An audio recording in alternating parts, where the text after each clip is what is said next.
Cosmic here, and welcome back to another Battle Spirits Saga video. Today we have some super exciting news, and probably the most exciting news that we're going to get between now and whenever those pre-release events start in March, and we get details about that. But today I'm super excited to announce that Battle Spirits Saga is getting its own .dev website, which means we will have a deck builder and card library for like spoilers and just as a general, hey, I want to see what this card does, instead of going through the wiki. And for most players, it's probably not going to be a big deal. That's what you would come to expect for card games that are coming out. One Piece has it, Digimon has it. You might notice that, yes, the website is by the same person or same team that does the One Piece and Digimon website, which is really awesome that they're able to come together and host all these Bandai games and keep them up to date for the community. But in Battle Spirits, they really did not have a good tool for this. And as we'll see later on, things like families matter, things like, oh, I want a creature that costs X that has a burst effect or things of that nature.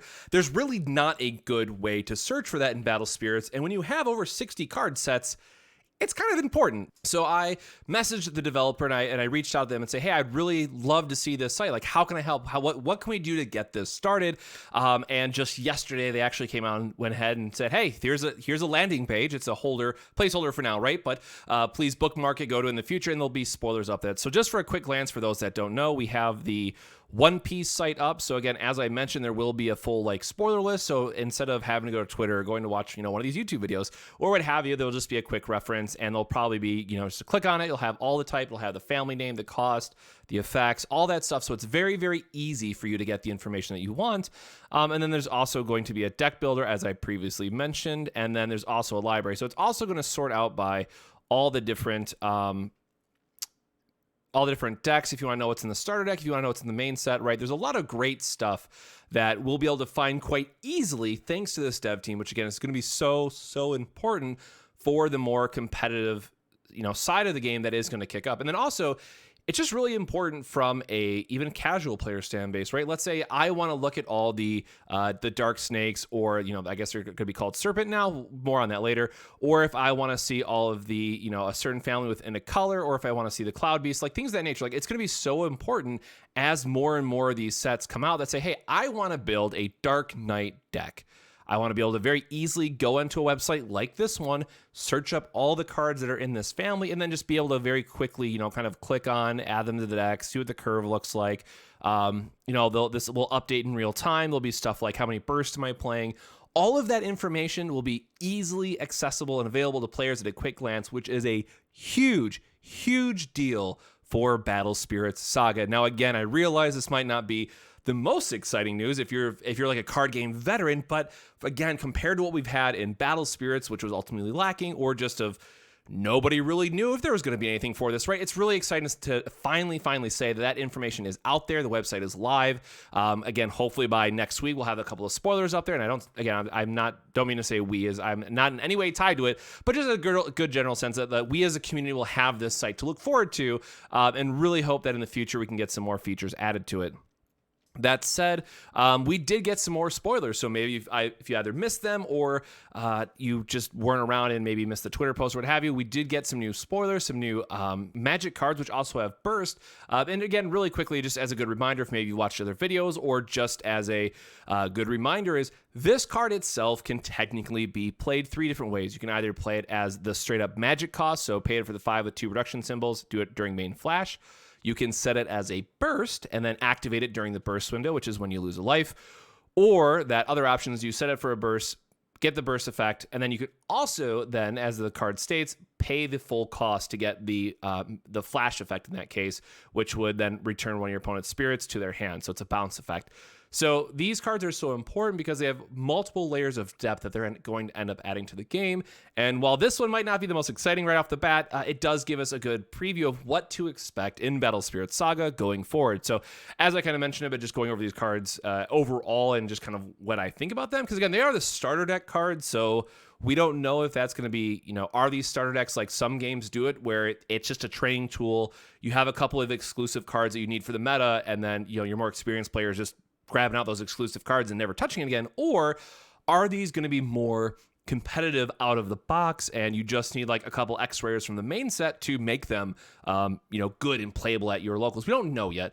Traditionally in Battle Spirits, they do make significantly stronger starter decks than what we've traditionally seen from, say, Bandai games so far for their other games. But again, with Saga, we don't quite know, so it is a bit of a speculation territory, so we'll see how things go. That said, so we have a 5 cost reduction of 2. So again, if you have 2 other white symbols on your field, it means you can pay it for 3. Main and flash, select one of your opponent's spirits and return it to their hand. So an important thing to note here is that spirits themselves do not have summoning sickness, is just like the generic term, or to say it another way is everything can attack the turn it comes in or has haste. So bouncing a spirit to your opponent's hand, unless you're doing it in the sense of removing a problematic blocker, it's really not going to be that good. Yes, you're cutting back the reduction cost symbol for the next turn, but especially if it's going against red or something where they're going to play all their cards for very cheap, or free, as we saw in the, I think it was like Drago Warrior or whatever it was, a 3 cost, 3 reduction. That part is going to feel pretty bad. And then also the burst when you lose a life. So again, after you move that core to your life, you would flip the burst card, or the core from life to reserve, opponent's Nexus, and return it to their hand. So this is an interesting one because based on how some of the other colors work, like blue is way more reliant traditionally on their Nexus cards, so this might be more of a like future good type of thing. But then also if your opponent has like some expensive Nexus they play, right, they have to reapply that on the next turn, and those generally don't have a lot of good cost reductions to them. Obviously some do, some don't, but if let's say you bounce a 4 cost Nexus back to their hand that maybe only has a reduction symbol of 1, you're maybe feeling okay with that if it helps, advance your attack strategy. So this is one that I probably would say is the weakest of what we've seen so far. However, this is again very early in the spoiler season, so white is all about bouncing and taxing otherwise your opponent's play. So I wouldn't be surprised if this finds a home, but at least right now compared to the other ones that we got, it's a little bit lackluster. The next one we have is Imaginary Gate. 4 cost, 2 yellow reduction symbol. Burst when your opponent activates a spirit's when summoned effect. So this one's interesting. I kind of want to just like pause right there. It doesn't matter what the rest of the card says at this point, but when your opponent activates a on summon effect or when summoned effect, this, based on the information we have right now, is quite limited. However, I do expect that we'll see a lot more on summon effects once we start getting the main set spoilers. So this goes from probably not that great right now to playable once we see what more of the cards do. Going beyond that, the burst effect, discard the top 2 cards of your deck, then return up to 2 spirit cards that cost 3 or less from your trash to your hand. You may then do the main effect, and then the main flash is select a spirit, gains 3,000 BP. So this one's interesting because the on summon effect, right, most of the time until later on, it's going to happen during your opponent's main. So as we know from the yellow spoiler, it's going to be more aggressive. The Calamity Beast that we saw, it's going to be this low-cost rush style of plan. So for that, type of card recursion that we see early on is going to be very good. Right, there's not a security stack you're pulling cards from. It's really going to come down to what do I draw, what draw effects do I have, and what recursion or getting cards back from your trash or other areas that really help shape your game plan. So I do like this card overall, knowing kind of the little bit that I've played other yellow decks in Battle Spirits, this, and of course, then taking that power and where I think it's going to land for a relaunch. I think this card's quite good. Again, it's largely going to come down to how often or how consistent that burst effect is triggered. But if it does consistently happen, you're going to be happy to get those cards back. Also, small disclaimer that I probably should have added in the last one, but I'll say it here now, is obviously this image is not final. This is just mock-ups that, again, the Sound Ninja in the Discord was kind enough to put together. So ignore that. This was from like Battle Spirits set 22 or something. So early scans of the game are not great. It's very hard to find good scans of early cards. So ignore that part. But it does, the effects and whatnot, it's cleaned up just so we can have it to share and talk through some of these cards.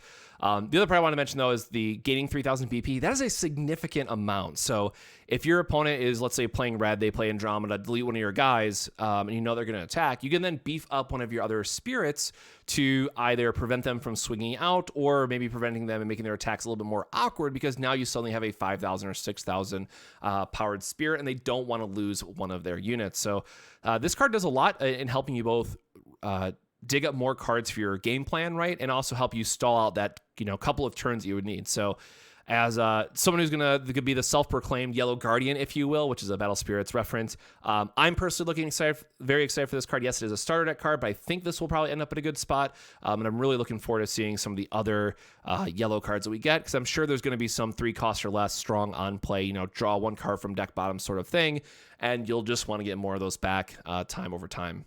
Now, the most exciting one, and this one actually got a little bit of a mix. So I've added the 2 other cards here on the sides. Poison Shot in the middle is the spoiler.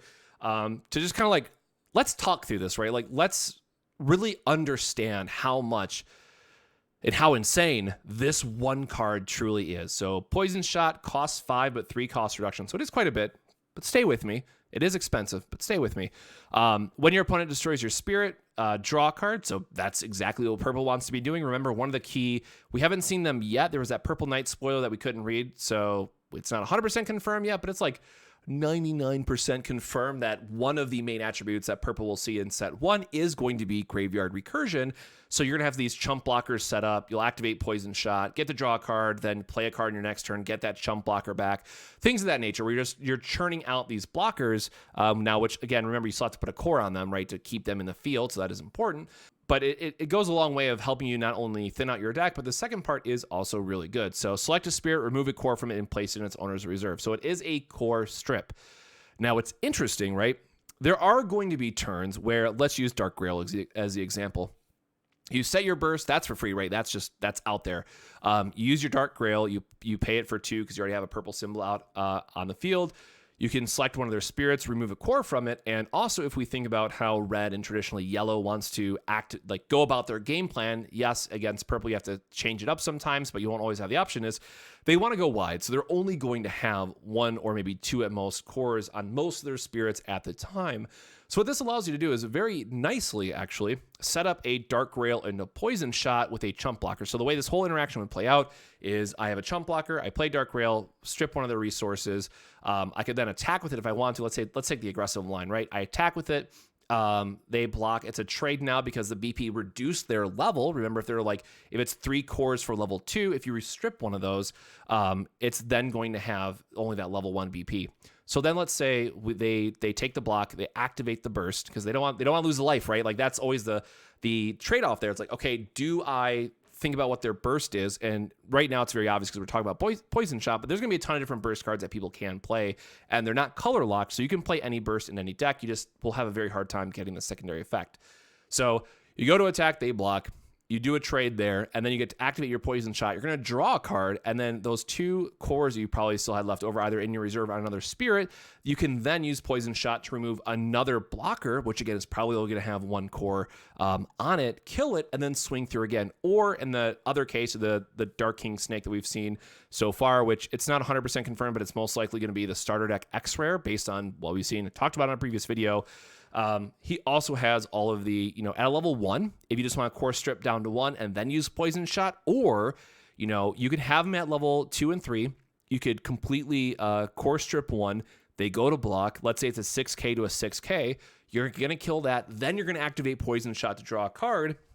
And because he was at that level 2, level 3, you're going to have the cores to then kill something else as well. So this is really in terms of card spoilers we have so far, this is really starting to paint a very clear picture of some of the battle tricks and things that we'd expect from purple in set 1.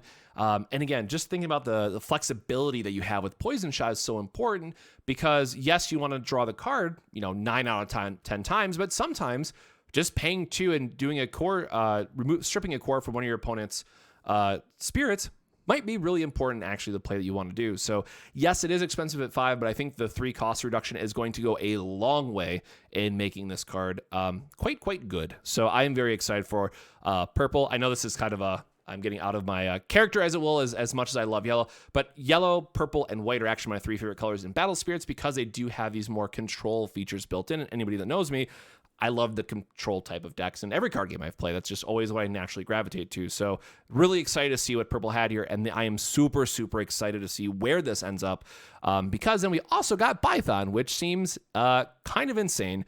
Draw a card. The Spirit has its soul core on it. So again, if you remember, that's that red soul core that we've seen in the how to play video.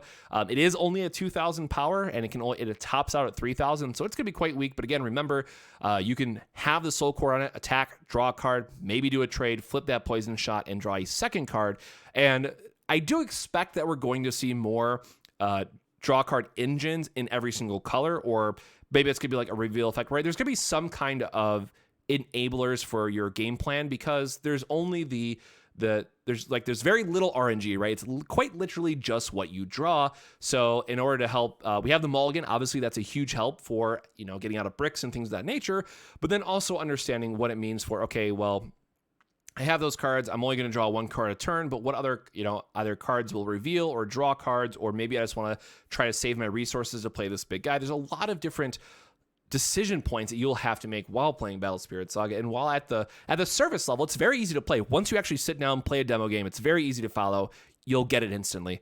But once you start to think about the strategy that's involved, and you think about how every single core matters, and even attacking your opponent once can have such a huge change on the game action that they're trying to build on, you really start to have to understand the deep points of each and every single deck that's going to be out there. So I think competitive players will truly love this game, just from a depth standpoint and how strategic you need to be, and even where you're placing your cores. But then again, for your more casual players, it's just fun. Like, yellow is a super fun color to play. That's probably why I play it so much. For a Digimon reference, it's kind of like Sakuyamon, like the Magic Spam deck from EX2, I think that is like my random cut of card game knowledge. Or for anyone else that's played another card game where it's like you just spam a bunch of Magic's cards for value and then have this like one really strong attack or things of that nature. It's just super fun. Is it going to be good? Who knows if that's what yellow gets right off the bat, but personally I'm excited, and that's what I am going to play. Like, obviously I'm going to cover all the decks because I want to cover them all on the channel, but yellow is what I'm going to gravitate to first and foremost, and then I'll try to let other people on the team play the other decks so we can at least do it for content's sake. But that is your Battle Spirits Saga weekly roundup, and sorry it is a day late, but holiday, and then also I was hoping that Bandai would give us more spoilers, and they didn't. So, hey, at least we got the BSS Dev site up there. It should be live probably the next week for spoilers, but also it's just really, really great news for future content for the channel and like meta reports and helping with that. But it's just a good tool that we as a community can benefit from, and I'm very happy that we were finally able to get some news on that front as well. So with this week's weekly roundup, which is your favorite card and what is your favorite color that you're looking forward to in Battle Spirits Saga? But otherwise, hopefully we should start to see some big news in December, really, because the stores are getting the January kits. So definitely let me know what demo decks you hope are first. Are they all going to be red, or are they going to be a mix? Who knows?